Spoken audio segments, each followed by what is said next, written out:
جب high court ان سے پوچھتی ہے تو وہ یہ کہا جاتا ہے کہ جناب ہمارے نالج میں نہیں ہے. یہ سب آپ کے سامنے ہوا کس طریقے سے پی ٹی آئی کے ورکرز کو، عام شہریوں کو، صحافیوں کو پچھلے 1 سال سے جس طرح تشدد کا سامنا ہے، بنیادی انسانی حقوق وائلیشن ہو رہی ہے، چادر چار دیواری کی پابندی ہو رہی ہے. عمران ریاض 110 دن سے زائد عرصہ ہونے کے باوجود آج تک سامنے نہیں آیا. ہمیں تھوڑا سا ایک امید جاگی تھی کہ اس کے خلاف ایک نیا مقدمہ درج ہو گیا ہے، وہ کہ وہ بھی جھوٹا ہے، لیکن ایٹ لیسٹ ہمیں یہ خیال تھا کہ جس طرح اغوا برائے بیان آج کل ہو رہا ہے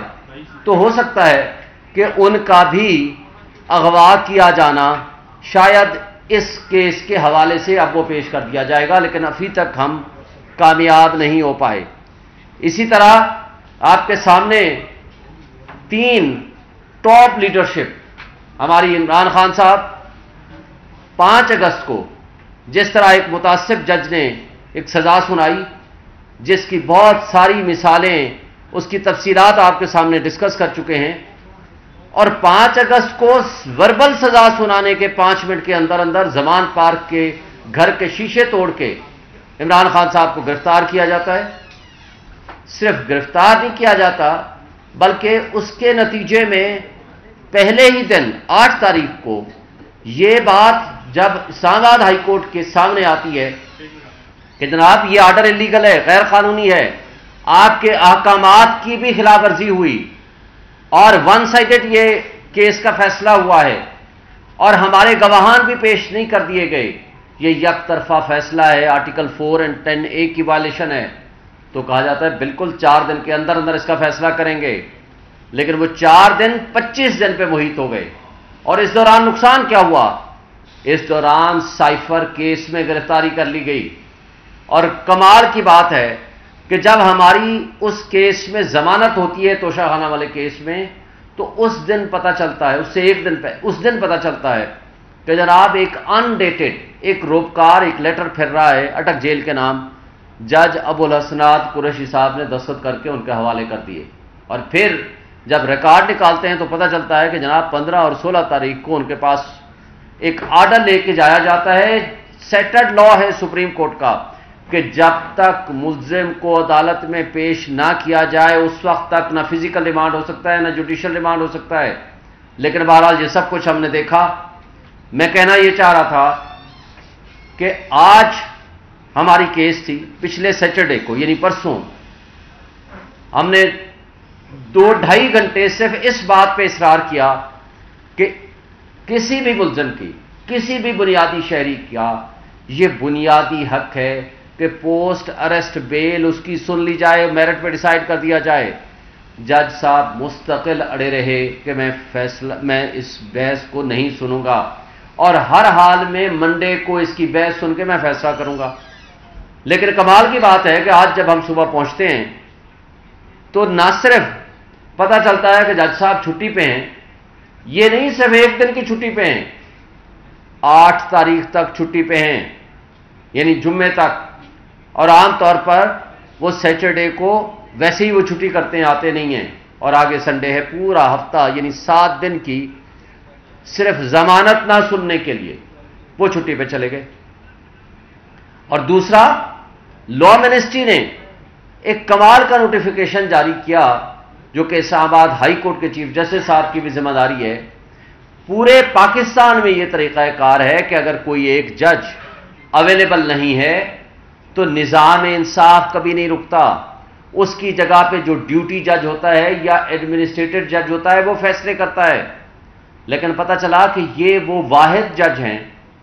جن کو بائی پرسن یا بائی ڈیزگنیشن ان کو ڈیزگنیٹ کیا گیا ہے کہ وہ آفیشل سیکرٹ ایکٹ کے مقدمات سنیں گے، اور ان کی جگہ پہ پورے جوڈیشل کمپلیکس میں جو سینکڑوں کی تعداد میں judicial complex old and new سینکڑوں کی تعداد میں تمام کیسز اور تمام ججز ایک دوسرے کے ڈیوٹی جج بھی ہیں اور ایڈمنسٹریٹر جج بھی ہیں، اور وہ فیصلے کر سکتے ہیں سوائے اس ایک کیس کے جس میں عمران خان اور شاہ محمود قریشی کا کیس ہے۔ بڑے افسوس سے کہنا پڑتا ہے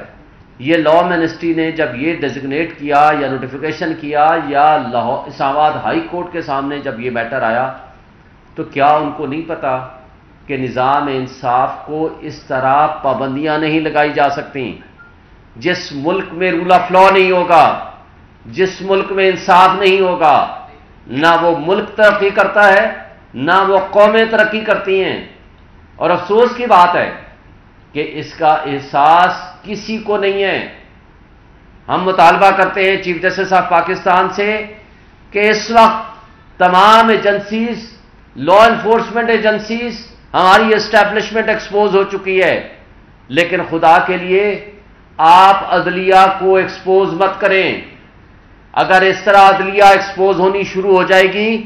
تو لوگوں کا انصاف اور قانون کے انسٹیٹیوشن سے اعتماد اٹھ جائے گا، اور جس دن یہ اعتماد اٹھ جائے گا اس دن آپ کا، عوام کا، ریاست کا، پوری قوم کا نقصان ہے۔ اس سے انارکی پھیلے گی، افراتفری پھیلے گی، انتشار پھیلے گا۔ اور آج آپ نے دیکھا عمران خان اور شاہ محمود قریشی کے کیس کو آج جمعرات کے لیے فکس کر دیا گیا، اور اس کے لیے ہم نے اسلام آباد ہائی کورٹ کے چیف جسٹس کو اپلیکیشن دے دی کہ جناب آپ ڈیزگنیٹ کر دیں کسی بھی جج کو کہ جو چھٹیوں میں ایک جج صاحب اگر نہیں اویلیبل تو اس کی جگہ پہ کسی کو بھی وہ مار کر کے سن لیں۔ اگر آپ سمجھتے ہیں میرٹ پہ ہمارا کیس بنتا ہے تو آپ اس میں بیل دے دیجئے، اور اگر نہیں بنتا ہے تو آپ اس کو خارج کر دیجئے۔ لیکن یہ کہنا کہ ہم آپ کا کیس ہی نہیں سنیں گے، اور بڑے افسوس سے کہنا پڑتا ہے کہ جمعرات کو 2-2.5 گھنٹے سننے کے بعد، جو کہ 1 گھنٹے کا یہ کیس بھی نہیں تھا، انہوں نے تاریخ ڈال دی اور کیس کو نہیں سنا۔ اور شاید ان کو پتا تھا یا ان کے کیس بنانے والوں کو پتا تھا کہ منڈے والے دن وہ ہوں گے ہی نہیں۔ یہ بھی بڑی بدقسمتی کی بات ہے کہ ماضی میں ہم نے دیکھا کہ جب ملزم کو سزا ہوتی تھی یا وہ جیل میں ہوتے تھے تو وہ بیمار پڑ جایا کرتے تھے، اور اس کے برعکس جب عمران خان اور پی ٹی آئی کے لوگوں کا کیس جج صاحبان کے پاس آتا ہے تو یا تو وہ جج صاحبان بیمار پڑ جاتے ہیں یا وہ چھٹی کر لیتے ہیں، یا وہ چیف جسٹس اسلام آباد ہائی کورٹ ہوں یا وہ ابو الحسنات ذوالقرنین صاحب ہوں۔ یہ حسین اتفاق ہے۔ اور اسی طرح یہ بھی ایک اتفاق ہے کہ ماضی میں جن شریف فیملی کو اور جن لوگوں کو اور زرداری فیملی کو سزائیں ہوتی تھیں یا تو وہ لندن چلے جاتے تھے یا وہ دبئی چلے جایا کرتے تھے، اور آج بھی اس ملک کی تباہی کرنے کے بعد آج وہ لندن کی عیش و عشرت میں زندگی گزار رہے ہیں، اور غریب عوام کو یہاں مہنگائی کی دلدل میں دھکیل دیا ہے۔ اور پھر آپ نے قانون اور انصاف کا قتل ہوتے اپنی آنکھوں کے سامنے دیکھا کہ پرویز الہی کے کیس میں اس لاہور ہائی کورٹ کے جج صاحب فیصلہ کرتے ہیں کہ کسی بھی مقدمے میں ان کو گرفتار نہ کیا جائے، خواہ وہ ڈکلیئرڈ یا ان ڈکلیئرڈ، نہ کسی ایم پی او میں گرفتار کیا جائے، لیکن ابھی وہ گھر نہیں، اور پولیس کو حکم دیا جاتا ہے کہ باحفاظت ان کو گھر تک پہنچایا جائے۔ وہی پولیس راستے میں ہی ان نون، نامعلوم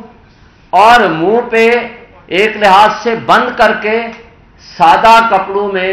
جس ان ہیومن طریقے سے گاڑی سے گھسیٹ کے ان کو لے جایا جاتا ہے، یہ بہت قابل افسوس ہے۔ یہ قانون اور نظام انصاف پہ ایک طرح کا تھپڑ ہے، اور افسوس سے کہنا پڑتا ہے کہ عدلیہ کی بے توقیری تو ایک طرف، لیکن سوال پیدا ہوتا ہے کیا ہمارے ملک میں آئین، قانون اور کوئی ریسپیکٹ انسٹیٹیوشنز کی یا ججز کی رہ گئی ہے؟ اور اگر نہیں رکھنی تو پھر ان اداروں کے رکھنے کا کوئی فائدہ نہیں۔ آج ہم $18 بلین، یہ آپ لکھ لیں، یو این ڈی پی کی رپورٹ ہے، 18 بلین ڈالر ہم خرچ کر رہے ہیں، مفت مراعات دے رہے ہیں اس اشرافیہ کے اوپر۔